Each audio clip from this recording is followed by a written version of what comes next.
had been years since I'd last heard from my parents in any meaningful way. And now, out of nowhere, they were calling, wanting to reconnect. I didn't know what to expect, but I certainly wasn't prepared for what happened when I picked up the phone. They'd always been the type to believe they knew best, always so sure about everything. For as long as I could remember, their love had been reserved for my brother, their golden child. My brother was the one who could do no wrong in their eyes, no matter how much trouble he caused or how many mistakes he made. And then there was me, the one who'd never quite measured up.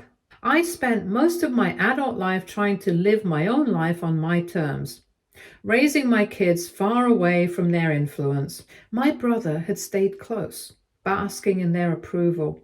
Meanwhile, my kids had been growing up, independent, smart, driven, just the opposite of how my parents had always expected them to turn out. It wasn't until I'd realized my children were doing better than my brothers that it really hit me. My parents had always been so focused on their golden son that they had barely even noticed the success my children were carving out for themselves. And now they were calling me, wanting to make everything seem fine, as if we could just pick up where we left off. As if the years of neglect and disappointment hadn't happened. They wanted to reconnect with my children. They wanted to act as if all the years of ignoring them and dismissing their worth have never happened. They wanted to act like they hadn't already made their feelings crystal clear by not even acknowledging the trust fund they'd set up for my brother's kids, while my children had been left with nothing. We didn't speak much, just the usual Merry Christmas or Happy Birthday text. The bitterness had been building between us for years, and I was tired of pretending it didn't bother me. But this was different. The sudden call, the excitement in their voices, it was all too much to ignore. They were acting as though everything could just go back to normal. My mother's voice came through the line as if she were about to share some grand revelation. She said they'd been thinking that they should start getting back into the kids' lives. It had been too long, and now they were older, they should make up for lost time. She sounded so eager, almost as if she just realized that it was time to fix everything. I could already feel the anxiety forming in my stomach. I didn't know how to react. My kids had grown older, yes, and they were doing better than I'd ever dreamed. But that was the issue, wasn't it? My parents had spent so much time fixating on my brother's family and throwing everything into supporting them, ignoring the success of my children. They didn't even want to acknowledge their accomplishments, let alone contribute to their future. I took a deep breath. I asked her what exactly she was trying to say. She hesitated for a second, almost as if she were choosing her words carefully. She then mentioned how they'd always wanted to be close, and now that my kids were older, it would be nice to catch up, to make up for the time that had passed. She sounded almost too casual, as though nothing had ever been wrong. I wanted to scream. I wanted to remind her that it was her and Dad who had pushed my kids away all those years ago. They'd let my brother and his family take center stage, while mine got the scraps. I knew my children wouldn't just forget that. They had their own sense of pride, and they weren't going to let themselves be manipulated. But they didn't know the full story yet. They didn't know the lengths my parents had gone to, pretending that my brother's kids were more deserving, more worthy. But as much as I hated it, I knew this was about something else. They were seeing their mistake now. The picture was clearer to them than ever. My children were doing better. Much better than their golden grandchildren. The trust fund they'd set up for my brother's kids was growing nicely. Meanwhile, my children were forging their own path without the handouts, without the extra push. They didn't need the help my parents had always given to my brother's family. They were already thriving, and now my parents wanted in. They wanted to act like everything was fine, like they hadn't just ignored us all those years. I told her I didn't know if my kids were ready for that. They hadn't forgotten how they'd been treated. There was silence on the other end, and I could almost hear my mother scrambling for a response. She said, "Well, sometimes kids just need to understand that parents make mistakes. It was time to move on from the past. She sounded snobbish. There was no way that I would let her off easily. I let out a bitter laugh and told her, "You mean your mistakes?" She sighed, clearly frustrated. She said they were only trying to help. I clicked the phone off, the words still ringing in my ears. I could feel the resentment bubbling back up. How dare they pretend like this was about helping? It wasn't about help. It was about making up for the years they'd lost by not seeing what my kids were capable of. And now it was too late. There was no going back. Update 1. 2 days had passed since I spoke to my mother. At that time, I had replayed the conversation in my head over and over, each time growing angrier at the audacity of it all. I couldn't believe they had the nerve to call after all this time, expecting everything to just pick up where it left off. They'd barely acknowledged my children, and now they suddenly wanted to be the doting grandparents. I needed to talk to someone, and my husband was the obvious choice. He'd been a steady presence in my life through every twisted turn my family had thrown at me. His name was Alex, and he worked as an architect. His job had always kept him busy, but he made sure to carve out time for us no matter what. He was the kind of person who listened without judgment and offered thoughtful advice, and right now, I needed his perspective. That evening, after dinner, we were sitting on the couch in the living room. The kids were in their rooms doing their own thing, and for once the house was quiet. I knew I couldn't hold off any longer, so I took a deep breath and told him everything. I started feeling the frustration bubbling up, saying how my mom had called out of nowhere, saying they wanted to reconnect with the kids. She was all about making up for all the lost time like nothing had ever happened. Alex looked at me with a raised eyebrow and asked what I had said. I told him that I'd shot down the idea right away, making it clear that our kids weren't going to just forget how they'd been treated. He nodded, his expression thoughtful. He told me he understood why I was upset and how after everything they'd done, it was ridiculous for them to expect us or the kids to just forgive and forget. I nodded along, feeling some of the tension ease, but the anger still simmered under the surface. I leaned back against the couch, crossing my arms, and said that the worst part was how they'd set up a trust fund for my brother's kids, but left nothing for ours. They'd always treated our children like they were inferior just because of their assumptions about me and Alex. And now, out of nowhere, they wanted to be the ideal grandparents. It didn't sit well with me. Alex's jaw tightened when I mentioned the trust fund. He said it was messed up and that it was obvious my parents only wanted to get involved now because they saw our kids doing well, not because they genuinely cared. I nodded again, my mind spinning with frustration. But then Alex placed a hand on my shoulder, giving me that steady, reassuring look he always did, and said that we couldn't just keep this bottled up. He suggested we needed to talk to the kids, let them know what was going on, and figure out how they felt about it. I hadn't even thought about involving them directly, but he was right. They deserved to have their opinions. After a long pause, I sighed and agreed. I would talk to them. Later that evening, after the kids had finished their homework and we'd eaten dinner, I gathered them in the living room. They sat across from me, curiosity mixed with suspicion on their faces. I could tell they knew something was off, and I wasn't about to hold back. I started by asking if they remembered how their grandparents and I didn't exactly get along. They both nodded, and I continued, telling them that my parents had reached out to me recently, saying they wanted to reconnect with them. They were acting like they wanted to make up for all the lost time and get back in touch. Jake, always the one to speak his mind, rolled his eyes and said, "Seriously? After all these years?" I gave him a small nod, saying that was exactly how I felt. I could see the wheels turning in their heads. And then Lily, always more cautious, asked what I meant by make up for lost time. I told her that I thought that now that we were doing well on our own, they wanted to be part of the picture. There was a long silence. I could see the disappointment on their faces. They had always known my parents were distant, but hearing it laid out like this made it feel more real.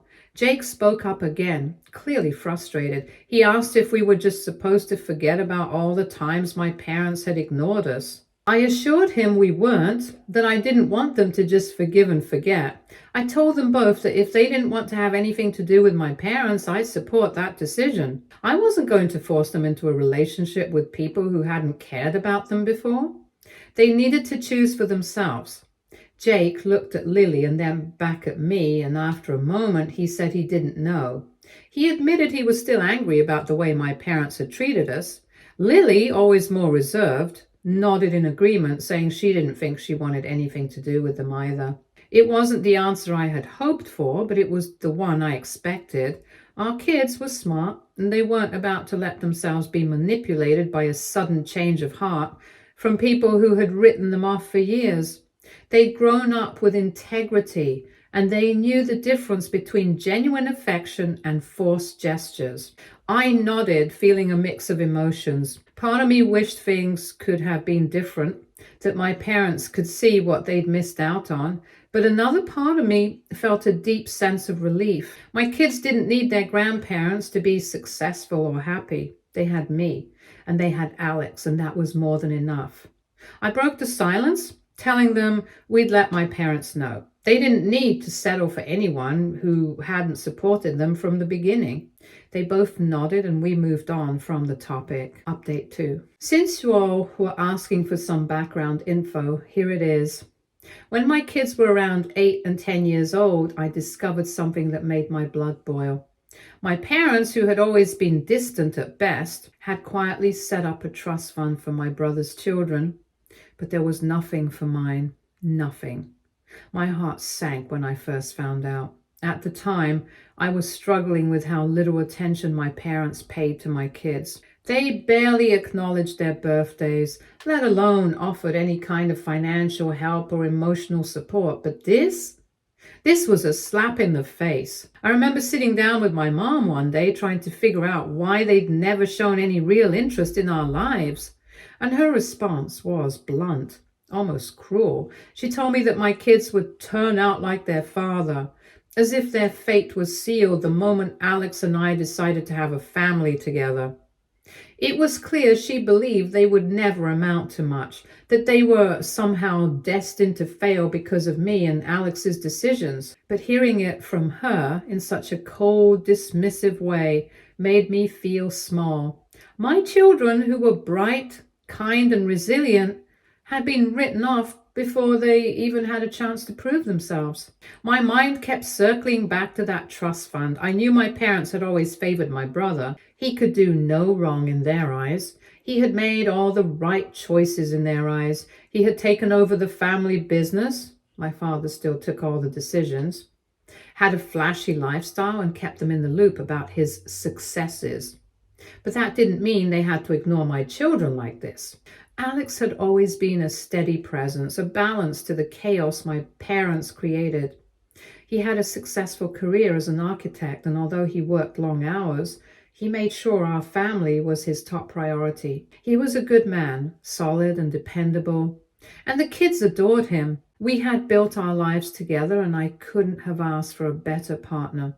But when I shared my discovery about the trust fund with him, he was livid for our kids. The years had not been easy. My parents' treatment of me and my children had always been strained, but their favoritism toward my brother was something I had learned to live with. They had money, they had status, and they held it all over my head, as if I was supposed to be grateful. But the truth was, it had always felt like I was competing for their approval, and no matter how hard I tried, I always lost. I'd come to accept the fact that they would never see my children as worthy of the same recognition as my brother. But I never expected them to go so far as to set up a trust fund for his kids, pouring money and resources into them from the moment they were conceived, while mine were left with nothing. It wasn't just the financial part that hurt. It was the fact that they didn't even consider my kids worthy of their time. Alex knew my parents weren't exactly warm and fuzzy, but hearing about the trust fund, hearing that they'd been secretly helping my brother's family all along while they ignored ours, hit him hard. He knew how hard. We had worked to make sure our kids had everything they needed without help from anyone, least of all them. And still we were left out in the cold. But what hurt the most was that they never even acknowledged what I had achieved. They had made it clear that I wasn't the one they were proud of. It wasn't about the money, but the idea that no matter how hard I worked, I could never be as good in their eyes as my brother. I always knew there was a certain level of favoritism from my parents, but this was a betrayal I hadn't seen coming. It felt like my brother could do no wrong, and yet he'd never shown any real interest in his children's lives. He had done the bare minimum as a father, but in my parents' eyes, that was enough. They had never seemed to care about how hard I worked to provide for my kids, to raise them with the kind of integrity and values they'd never given me. The real turning point came when I realized how deep this favoritism ran. I had assumed that maybe if I played along and did everything right, they'd eventually see me as someone worth investing in. But it wasn't about me. It was about the status and the image. I wasn't the golden child, and neither were my kids. And as much as that realization stung, it was also a turning point for me. I didn't need their validation. My kids didn't need their money. We were better off without them in our lives. It was a bitter pill to swallow, but the more I thought about it, the more I understood the full scope of what had been going on. For years, my brother had been the one they'd lavished their attention on. They didn't just give him money, they gave him a past. The things they had quietly provided for him over the years, money, advice, connections, were things I had never been offered. I had always been expected to figure things out on my own, but he'd had it easy, and now his children were getting the same treatment. It was clear now that they had been helping his family behind the scenes without us ever knowing, while pretending to be there for us when it suited them.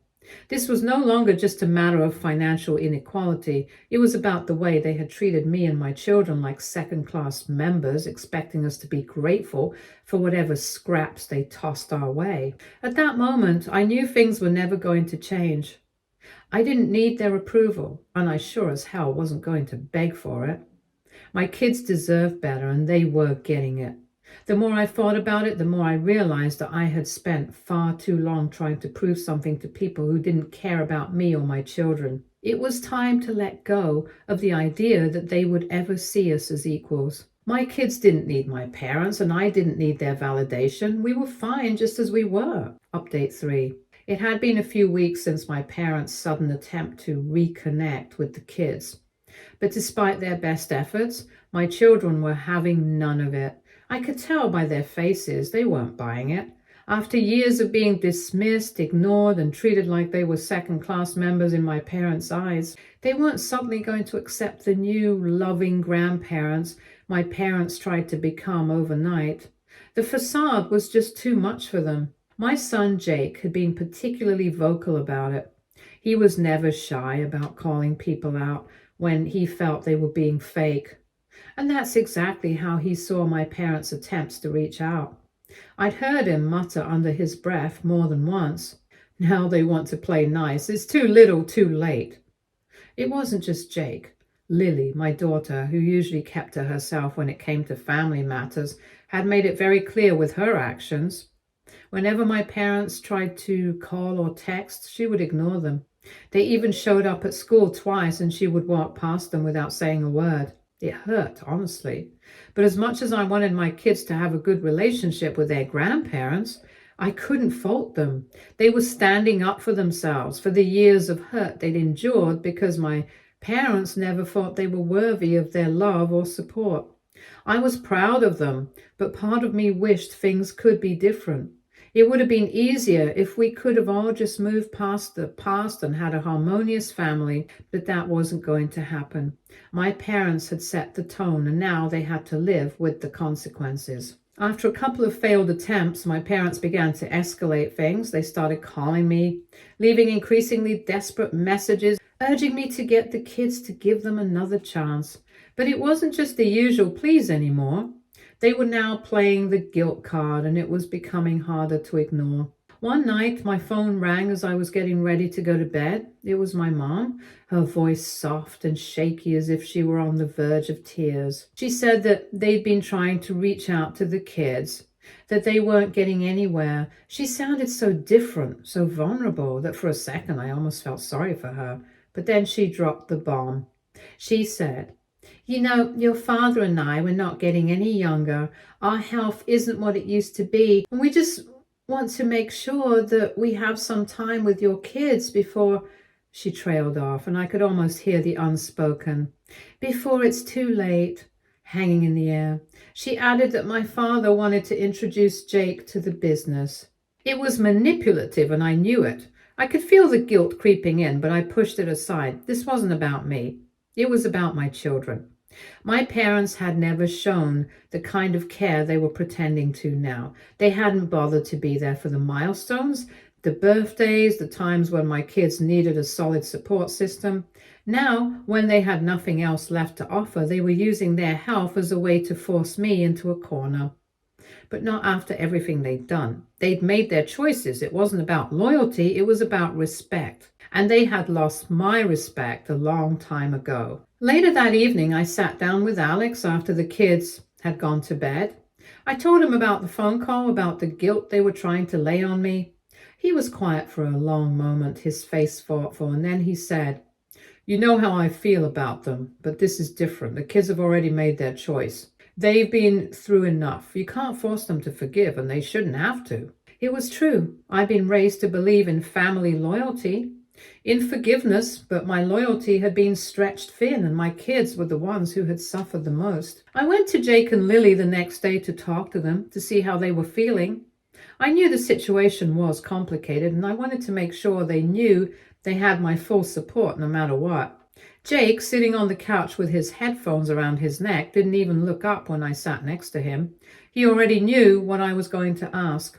He sighed and finally said, "Mom, I don't get it. Why do they think they can just show up and expect everything to be fine? They didn't care when we were growing up, and now all of a sudden they want to pretend like we're part of the family?" Lily, overhearing the conversation, joined us in the living room. She was quieter, but just as resolute, and she said, "It's not like we hate them. We just don't trust them. They've never been there when we needed them. I don't think we should have to act like nothing happened just because they're suddenly saying sorry when it's convenient for them." I looked at both of them, my heart swelling with pride. They were so strong, so clear in their convictions. I had raised them to be thoughtful, independent, and kind, but to also understand the value of standing up for themselves. They were doing that now, and I couldn't have been prouder. I told them that I understood, that I respected their decision, and that they didn't owe anyone forgiveness if they weren't ready for it. This was their choice. I also reassured them that they didn't have to worry about me trying to force them into any kind of relationship with my parents. I would always have their backs, no matter what. And so my parents' attempts to guilt trip them only solidified the distance between us. They were getting desperate now, sending more messages asking me to convince the kids. But there was nothing left to say. My children had made it clear where they stood, and that was where I stood too. Update 4. The next day, I called my parents, knowing this conversation had been long overdue. When they picked up the phone, I didn't waste time on pleasantries. I went straight into it, telling them exactly what Jake and Lily had said. There was no room for sugarcoating anymore. I could hear my mother's breath catch on the other end of the line as I described how they had both made it clear they weren't interested in a relationship with them. They weren't interested in playing pretend. They didn't need their grandparents' approval, not after all the years of being ignored or belittled. I told them that they had said they wouldn't even pretend anymore. Honestly, I couldn't blame them. They'd never even made the effort with them when they were younger, but now they were acting like they'd been their biggest supporters all along. They saw right through it.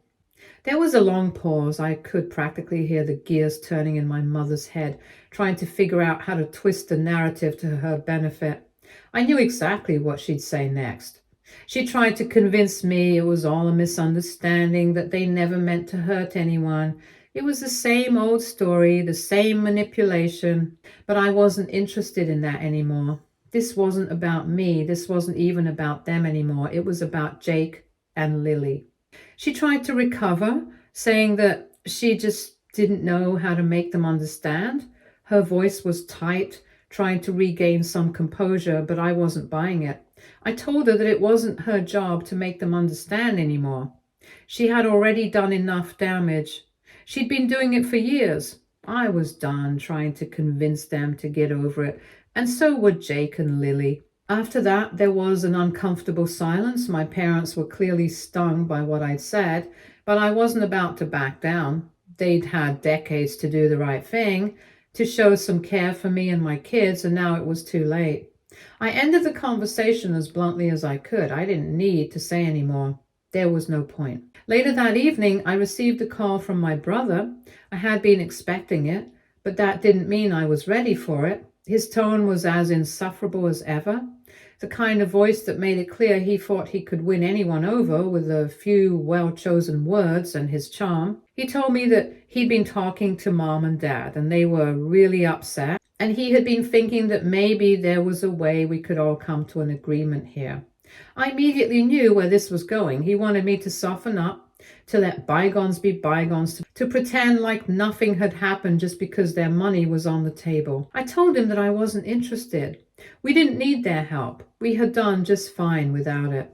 But he didn't get the hint. He said that he understood I was upset, but let's be real. The money could make a huge difference, right? The kids could really benefit from it, and he had seen how much it had helped his kids. I couldn't help the laugh that escaped me. I told him that I knew exactly how much his kids had benefited. They were living in a bubble because of that money, spending it on whatever ridiculous thing they wanted without a second thought. And that included him and his wife, by the way. I wasn't blind to how they flaunted it like it was some kind of badge of honor. He tried to defend himself, but I didn't let up. I told him that he'd been letting them fund his whole life. He, his wife, and his kids, all of them were living this lavish existence, all because he couldn't stand on his own 2 feet. He couldn't figure out how to make it without them, so he kept going back for more. And now he was trying to act like he was so much better than me. I paused, letting him process my words. Then I told him that his kids, they were spoiled rotten, acting like money could fix everything. That's all they knew. They didn't have any real sense of work or struggle. They'd been handed everything, and he was setting them up to fail when the bubble popped. It was pathetic. There was a rare silence on his end, and I didn't give him the chance to speak. I told him that I'd been doing just fine without their help. Jake and Lily had been raised with values, with a real work ethic. We had built our own success, and that was more than I could say for him or his kids. He was trying to gather his composure. It didn't take long before he spoke again, his voice defensive, trying to regain some semblance of control. He said that I didn't understand, okay? His kids were thriving. They weren't like mine. They were living the life they deserved. I cut him off sharply. I told him that his kids were thriving on other people's hard work. They hadn't earned a damn thing, but they'd learn soon enough, and so would he, when that money ran out. There was a long pause. I could almost hear the gears in his mind turning, trying to figure out what to say next. Finally, he sighed and said that he didn't know why I had to be so difficult about all this. All he was offering was help. I shook my head, even though he couldn't see me. I told him that he wasn't offering help. He was offering to let me fall into the same trap he had. No thanks. We both knew the conversation was over at that point. He wasn't going to change my mind, and I wasn't going to change his. But it felt good to finally say the things I'd been holding back for so long. It felt good to remind him that he had no moral high ground to stand on, not when he'd been living off my parents' handouts all these years. I had everything I needed, and it was more than enough. Stay tuned for more stories from our girl relationships.